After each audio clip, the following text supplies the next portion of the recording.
आप ये देखो कि ये जिंदगी जो है इसको आप हुक्म के हवाले से पहचानो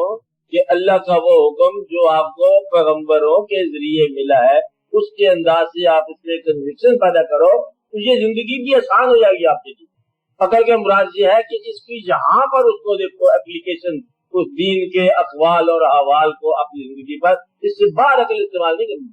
कि खुदा न खास्ता कोई और ही ताकत को कायनात का खालिक ढूंढ लिया आपने तो बुरी तरह नाकामी हो जाएगी। खालिक का हुक्म है, उसको मानने के बाद ये हुक्म आपको मिला। जब आपने खालिक मान लिया,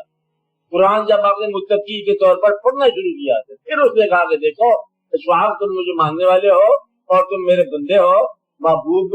में मानते हो, यानी कि तेरी अकल का पहला जो है ना हिजाब खत्म हो गया कि तुम हमारे रास्ते पर आ गए हो। इस रास्ते पर चलने में अगर वापसी का कोई इम्कान है अकल के जरिए तो खुदा न खास्ता उस अकल से जो है वो कम अकली